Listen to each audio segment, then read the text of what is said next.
Hello বন্ধুরা, তোমরা সবাই কেমন আছো? আশা করি খুব ভালো আছো। দেখো, আমি বাজারে গেছিলাম, বাজার থেকে আমি দেখো বোয়াল মাছ নিয়ে এসেছি।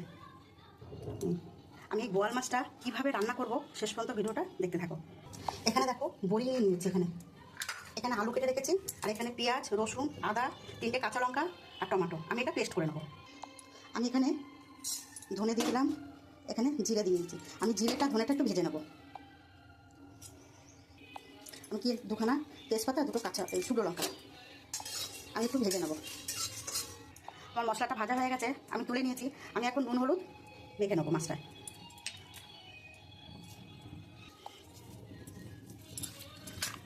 আমি নুন হলুদ দিয়ে মাছটা খুব ভালো করে মেখে নিয়েছি। এবার আমি ভাজা বসিয়ে দেবো। আমি কড়াইয়ের মধ্যে তেল দিয়ে দিয়েছি, আর বোয়াল মাছ তো ফাটে, খুব সাবধানে ভাজতে হবে। আমি তেলটা দিয়ে ঢাকা দিয়ে দেবো।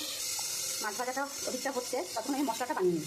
আমি এখানে পেঁয়াজ দিয়ে দেবো, না রসুন দিয়ে দেবো, না আদা দিয়ে দেবো, এখানে 2টো টমেটো দিয়ে দেবো।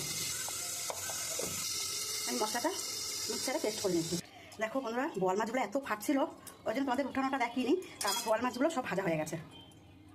আমি ওই মাছ ভাজার তেলের মধ্যে বড়িগুলো ভেজে নেব।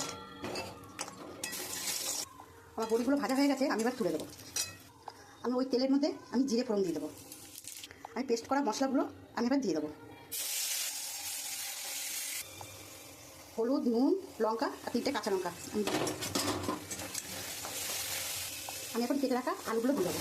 যেহেতু আমি আলুগুলো ভাজিয়ে নিই, আমি মশলার সাথে আমি কষিয়ে নেবো।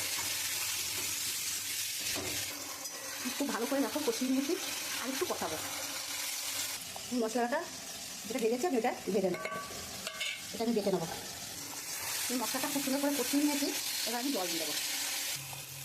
এখন পরিমাণ মতন জল দিয়ে দেবো। আমি এবার ঢাকা দিয়ে দেবো। তরকারিটা ফুটে গেছে, এবার আমি মাছগুলো দিয়ে দেবো। আমি মাছ দিয়ে দিয়েছি, উপর থেকে আমি এবারে বড়িগুলো দিয়ে দেবো।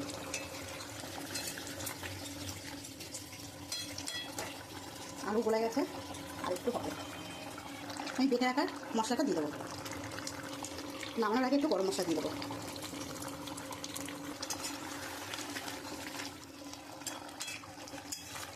আমি এবারে নামিয়ে দেবো,